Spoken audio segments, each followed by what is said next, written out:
ఈరోజు ఈ రాజీపేట గ్రామం రావడానికి ఉద్దేశాన్ని మా పెద్దలు చెప్పారు. మీరు చేసిన ఉద్యమానికి సంఘీభావం తెలుపుతూ ఇక్కడికి వచ్చాం. వచ్చిన తర్వాత మత్స్యకార సోదరుల్ని అంతకంటే ఉందో పొందుకు మత్స్యకార సోదరుల్ని సోదరిమణులని అందరితో మాట్లాడి వాళ్ళు చెప్పారు విషయం అంతా కూడా, ఇబ్బంది అంతా కూడా చెప్పారు. ఈ పరిశ్రమ వస్తే మా కుటుంబాలు నాశనం అయిపోతాయండి, మాకు ఈ బర్రెకి వస్తే మా అంతా కలుషం అయిపోతుందండి, ఇక్కడ మరి మేము జీవించలేమండి, జీవనోపాధి కరువు అవుతామని చెప్పారు. ఈ మా మాటలు కాదండి, ఇక్కడ ప్రస్తుతం ఉన్న శాసనసభ్యులు ఆ రోజు ఎన్నికలకు వచ్చినప్పుడు వాళ్ళతో పాటు వచ్చిన నాయకులు వాళ్ళు చెప్పిన మాటే ఈ మాట అండి, ఇది మాది కాదండి అని చెప్పి పాప అమాయకంగా ఆ సోదరి మనకి మా పార్టీ జగన్మోహన్ రెడ్డి ఆదేశం ప్రకారం వచ్చిన మా తాలూకా పార్టీతో విధానం కూడా మీకు తెలియజేస్తాం. ఏ పరిశ్రమ రాష్ట్రం అభివృద్ధి చెందాలని కోరుకుంటాం, కానీ ఆ ప్రాంత ప్రజల తాలూకా మనోభావాల్ని, ఆ ప్రాంత ప్రజల తాలూకా ఆలోచనని, వాళ్ళ తాలూకా అభిప్రాయాలని గౌరవిస్తూ వాళ్ళు విప్పించే కార్యక్రమం చేయాలి. అంతేగాని అధికారం ఉంది కదా అని చెప్పని పోలీసు జులుంతోనో అధికార బలంతోనో ఆ మతంతోనో ఆ కార్యక్రమం చేస్తారంటే అది మాత్రం ప్రజాస్వామ్యంలో తగదు. అందుకే వాళ్ళు చేస్తున్న పోరాటానికి నేను సంఘీభావం తెలపాలని ఇక్కడికి వచ్చాం. పూర్తిగా కూడా వాళ్ళ పోరాటానికి మద్దతు ఇస్తున్నాం. వాళ్ళ ఆలోచన ప్రకారము వాళ్ళ తాలూకా అభిప్రాయ ప్రకారము ఇక్కడ ఈ కార్యక్రమం రాబోయే కాలంలో జరగాలి తప్ప వాళ్ళకి అభిష్టంగా జరిగిన ప్రతి దానికి కూడా మేము పార్టీ వ్యతిరేకిస్తుంది. మేము పూర్తిగా వైఎస్ఆర్సీపీ మద్దతుగా ఉంటుంది. పార్టీ మాటగా మా నాయకుడు జగన్మోహన్ రెడ్డి మాటగా మీ ద్వారా ఈ ప్రాంత ప్రజలకి, ఈ రాష్ట్ర ప్రజలకి తెలియజేస్తాం. వాళ్ళు అడిగారు, వాళ్ళు కోరారు. తప్పకుండా ఈ విషయాన్ని ఆయన చెప్పి అవసరం అనుకుంటే తప్పకుండా ఆయన కూడా వస్తారు. సార్, విశాఖలో రిషికొండ ప్రకృతి విధ్వంసం అన్నారు, వెనక చూస్తే మొత్తం కొండలన్నీ కూడా తప్పేసి విధ్వంసం చేస్తున్నారు. మరి దీన్ని ఏమన్నారు సార్? మరి అందుకే ఇక్కడ విషయంలో ప్రభుత్వంకి నిలకడ లేదు. ప్రభుత్వంకి వచ్చి ఎన్నికలప్పుడు ఒక మాట, ఎన్నికల తర్వాత ఒక మాట. దాన్ని బట్టి అర్థమవుతుంది ఏంటంటే ప్రజా తాలూకా సంక్షేమం కానీ, శ్రేయస్సు కానీ, ప్రజల తాలూకా ప్రాణాలు కానీ వాళ్ళకి లెక్కలేదు, పర్యావరణం లెక్కలేదు.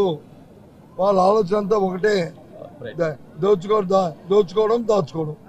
ఈ రెండు కార్యక్రమాలు తప్ప ఇంకో కార్యక్రమం ఈ కార్యక్రమం ఇవాళ అధికారంలో తెలుగుదేశం పార్టీకి చంద్రబాబు నాయుడికి కానీ, ఆ కూటమిలో ఉన్న పెద్దలకు కానీ, వాళ్ళతో ఉన్న తాబేదారులకు కానీ, కింద స్థాయి నాయకులు కానీ అందరిది ఒకటే సింగిల్ పాయింట్ ఎజెండా.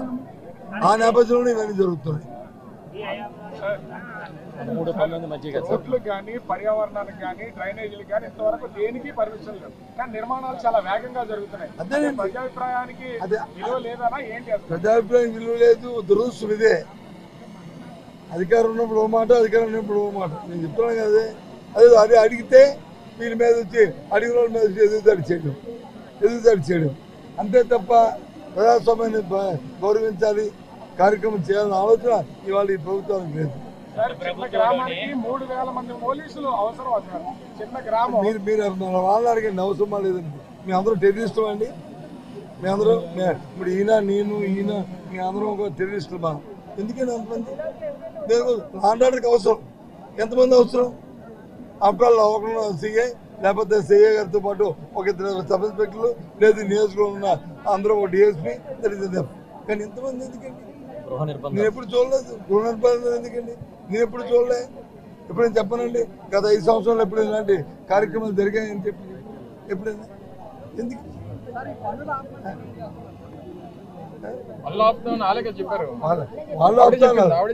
వాళ్ళు మొన్న ఇప్పుడు టీవీలో చూశారు, వచ్చారు.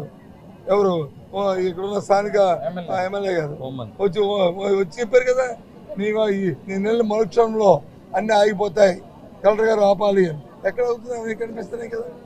అంటే మాటకి విలువ లేదు, లేదు మాటకి ఖాతరు చేయలేదు. మాటకి విలువ లేదా, లేదా మాటని ఖాతరు చేయలేదా? దాని విషయం మాకు తెలుసుకోవాలి. కూటమి నాయకులు చాలా స్పష్టంగా చెప్తున్నారు, గత ప్రభుత్వంలోనే ఎన్నింటికి పునాదులు లేకపోతే శంకుస్థాపనలు జరిగాయి, ఇప్పుడు వచ్చి ఎట్లా ఏ ఉద్దేశంతో ఇక్కడ మాట్లాడుతున్నారని వాళ్ళు చెప్తున్నారు. ఒకే ఒక మాట చెప్తున్నాను, ఏ ప్రభుత్వాన్ని మా ప్రభుత్వం ఇచ్చిందా, అంతకుముందు కాంగ్రెస్ ప్రభుత్వం ఇచ్చిందా, అంతకుముందు తెలుగుదేశం ప్రభుత్వం ఇచ్చిన జీవనాలు ఆ కార్యక్రమాన్ని ఆ లోకల్గా పనులు ప్రారంభించే ముందు కార్యక్రమాన్ని ప్రారంభించే ముందు ఆ ప్రాంతంలో ఉన్న ప్రజల తాలూకు మనోభావాలు తెలుసుకొని వాళ్ళతో సంప్రదించుకొని వాళ్ళని ఒప్పించి ఆ కార్యక్రమం చేయాలి. లేనప్పుడు దాన్ని ఇంకో దగ్గర మార్చుకోవాలి. లేనప్పుడు దాన్ని ఇప్పుడు ఒక విషయాన్ని అదే చెప్తున్నాను కదా, ఇప్పుడు చెప్తాను కదా, భోగాపురం ఎయిర్పోర్టు అన్ని వేల ఎకరాలని ఎక్విజిషన్ చేయడానికి వీల్లేదు. పెద్ద ఉద్యమం చేశారు టీడీపీ ప్రభుత్వంలోనూ. మేము వచ్చాం, వాళ్ళందరినీ ఒప్పించాం, వాళ్ళందరినీ క్యాచ్ చేసాం, శంకుస్థాపన చేసాం. ఇంకా వచ్చే సంవత్సరంలో ప్రారంభించబోతున్నాం. దాన్ని ఒప్పించాం.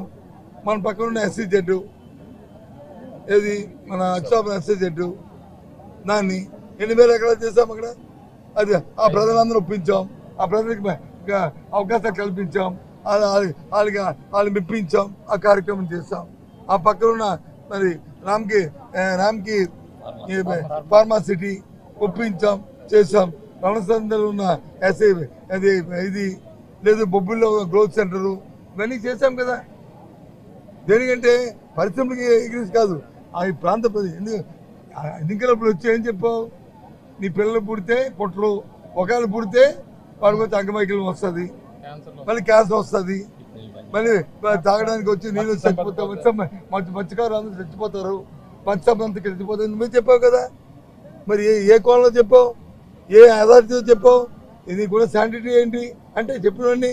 అయితే తప్పు చేసి కాదు, నేను రోజు అబద్ధాలు చెప్పాను, నేను చెప్పిన దాన్ని కూడా తప్పు అయిపోయింది, ఇగో ముక్కు నేలకు రాసుకుంటున్నాను, మా చంద్రబాబు నాయుడు గారు చెప్పాను, ఇవన్నీ అబద్ధాలు అని చెప్పండి, వచ్చి చెప్పాను. వాళ్ళు బతిమాలుకోమండి, మాకు అభ్యంతరులే, వాళ్ళని కన్విన్స్ చేసుకోమండి, మాకు అభ్యంతరులే.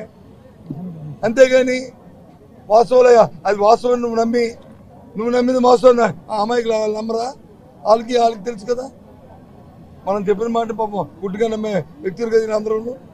అంటే ఇప్పుడు బాధ్యతగా ఉన్న వ్యక్తులు ఎంతవరకు నిజం చెప్పాలి, ఎంత మన నిబద్ధత ఉండాలి, ఎంత నిబద్ధత ఉండి మాట్లాడాలి, కానీ కాదు కదా. అందుకే ఈ విషయాలు వస్తాయి. దయచేసి ఇవాళ ఏదైతే ఇక్కడ వచ్చిన ఆ సంఘీభావం తెలిపామో, ఈ ప్రజల తాలూకు కోరికని ఏ విధంగా అయితే అయినా సరే వాళ్ళ మాట ప్రకారమే కార్యక్రమం జరగాలి. దానికోసం వాళ్ళు వెనకాతల ఏ స్థాయికి అయినా సరే వైఎస్ఆర్సీపీ వాళ్ళు వెనకుంటుంది అనే విషయాన్ని ఈ సందర్భంగా మీ ద్వారా వారికి మనం చేస్తాం.